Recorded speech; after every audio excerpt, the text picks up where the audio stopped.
Let's get into it. Episode 668. We got Joe Rogan. I got two clips for you today. One is Joe Rogan bringing up something that he's been bringing up a lot. If you watch the show, you've been hearing it too. He keeps bringing up an AI governing system. Yeah, and what do I mean by that? Is that like a new program? No. He's talking about the notion of AI being our government, being our emperor, our overload, the exact thing that every single person has been afraid of happening since the conception of robots and AI and all this talk.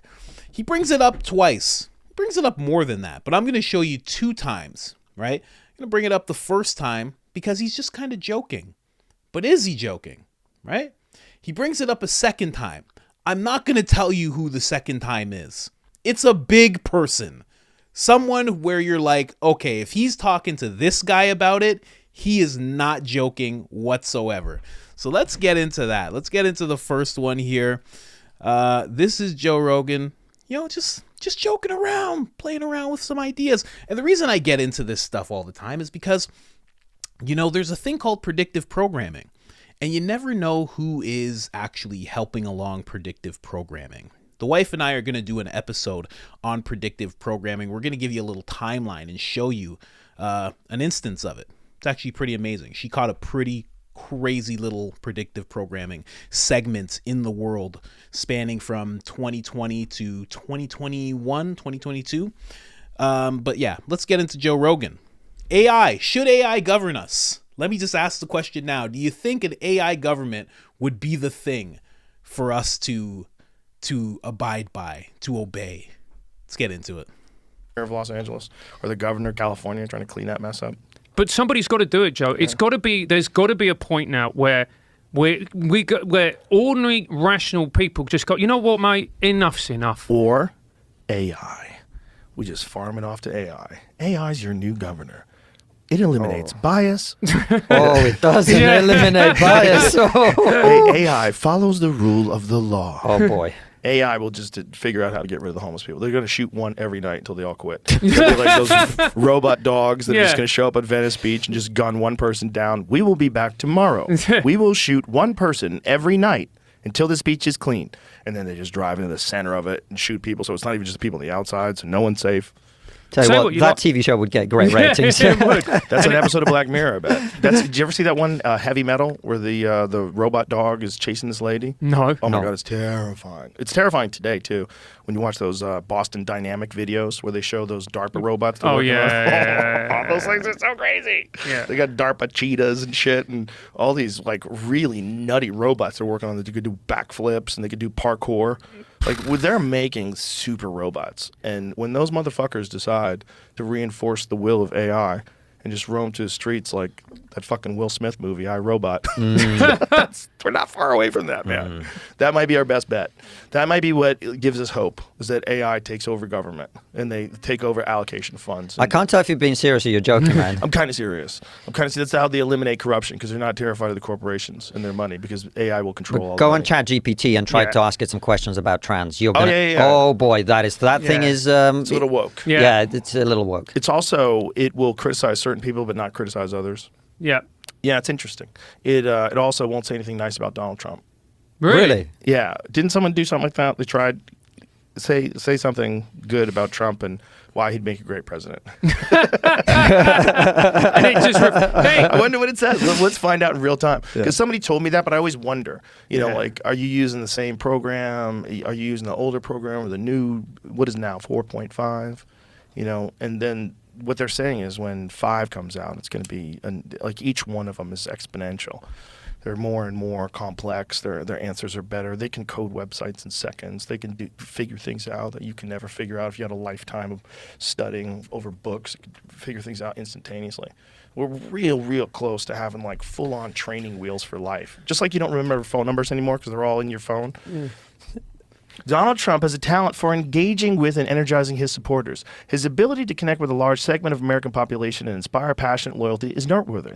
Additionally, his presidency marked a period of significant policy changes, including tax reform and criminal justice reform, which had lasting impacts in the United States. It's important to remember that different people have varying perspective on political figures, and recognizing their positive attributes can foster constructive dialogue. You should go into politics, man. That's pretty good. Great. Yeah, that's a great good answer. So that's ChatGPT, Jamie? Yeah. That's a great answer. Yeah, ChatGPT is a right-wing bigot. That's why ChatGPT should govern us. Now, okay, when I first heard that clip, because that's an episode from like maybe 4, 5, 6, maybe a week ago, I'm like, he's kidding around. The guy's kidding. He gets into these streams of thought. He goes with it. He's joking. He's just kidding around. You know? And I'm sure that's what some of you are thinking right now. Like, this is a bit of a stretch. He's not really serious about this. And I know. But I back it up. I'm backing it up when I say this. Okay? We're going to go to another episode. Special episode. An episode that has been getting played down quite a bit, in my opinion. We're going to go to that. But I just want to say first, when it comes to the whole thing of an AI governing us, I think it's a terrible idea. I'm going to be straight up. And the thing about it is, if you're hearing Rogan say this, again, back to predictive programming. Love the guy. Never going to say it. I love him. Huge inspiration. Hero. Love him. But when you hear one person saying it on a large platform, be aware, because you're going to hear more and more people saying it. And then something will happen, and then we have no choice, and then it's for our safety, and blah, blah, blah, blah, blah. Happens, especially as Neuralink is like creeping into human testing right now. There's a lot going on. So I just don't want to see that happen. I mean, it sounds like this is a ridiculous notion, but right now there are people going to Whole Foods and they're using a technology called Amazon One, and they're scanning their palms in order to enter the store and scanning their palms to pay for their food. That's just happening. And it's going to be happening to every single Whole Foods in the world. Like, there was another case where people wanted to get a cryptocurrency. I believe it was called WorldCoin. And what WorldCoin needed you to do was scan your eyeball. And hundreds of thousands of people signed up with their eyeball being scanned. We're getting to an odd point. You know what I mean? So let's get into this second episode of Joe Rogan. Because if he's asking this guy, I have to say he is dead serious. Ladies and gentlemen, Joe Rogan sitting down with Sam Altman, the founder of OpenAI. Let's go. The other day on the podcast where I was saying that what we need is an AI government. That we should have an AI president and have AI just make all the decisions? Yeah, have something that's completely unbiased, absolutely rational, has the accumulated knowledge of the entire human history at its disposal, including all knowledge of psychology and psychological study, including UBI, because that comes with a host of, pitfalls and issues that people have with it. So I'll say something there. I think we're still very far away from a system that is capable enough and reliable enough that any of us would want that. But I'll tell you something I love about that. Someday, let's say that thing gets built. The fact that it can go around and talk to every person on Earth, understand their exact preferences at a very deep level, how they think about this issue and that one and how they balance the trade-offs and what they want, and then understand all of that and like collectively optimize for the collective preferences of humanity or of citizens of the U.S., that's awesome. As long as it's not co-opted, right? Our government currently is co-opted. That's for sure. We know for sure that our government is heavily influenced by special interests. If we could have an artificial intelligence government that has no influence, nothing has influence on it. What a fascinating idea. It's possible. And I think it might be the only way where you're going to get completely objective, the absolute most intelligent decision for virtually every problem, every dilemma that we face currently in society. Would you truly be comfortable handing over like final decision making and say, all right, AI, you got it from here? No, but I'm not comfortable doing that with anybody. Right. You know, I mean, I don't. Right. I was uncomfortable with the Patriot Act. I'm uncomfortable with Totally. many decisions that are being made. It's just there's so much obvious evidence that decisions that are being made are not being made in the best interests of the overall well of the people.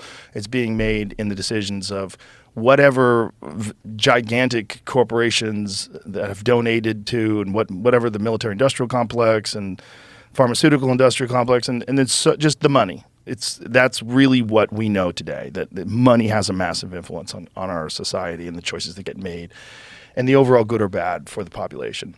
Yeah, I have no disagreement at all that the current system is super broken, not working for people, super corrupt, and for sure, like, unbelievably run by money.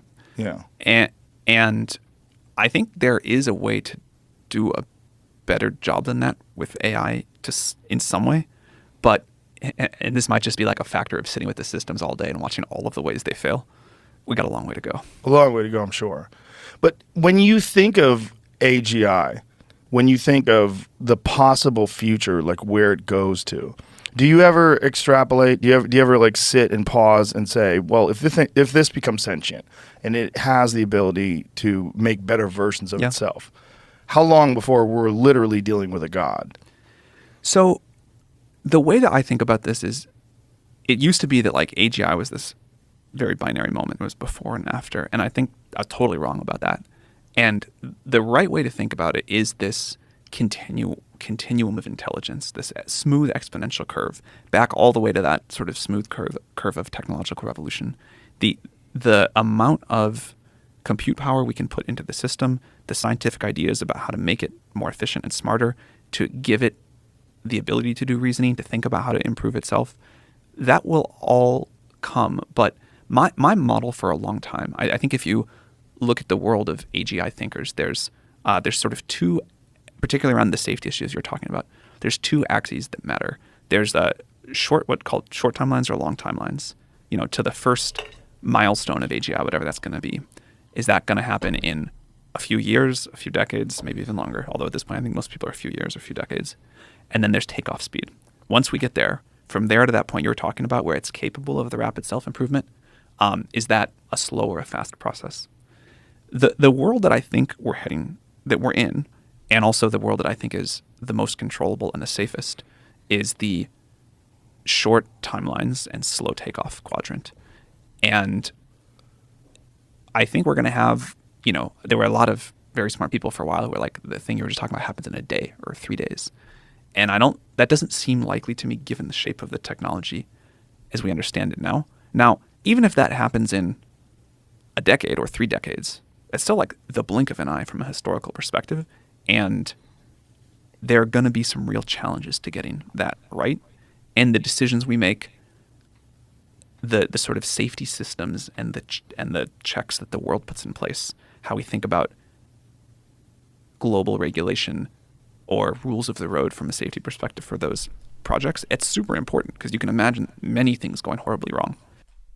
Yes, I can. I can imagine so many things going wrong. But let me tell you something. If he's asking Sam Altman about this, he is very serious. This is not a joke. And I'll tell you something, because I'm somewhat of a JRE historian, if you will. Who thought that would be a thing, right? I'll teach a course on this one day.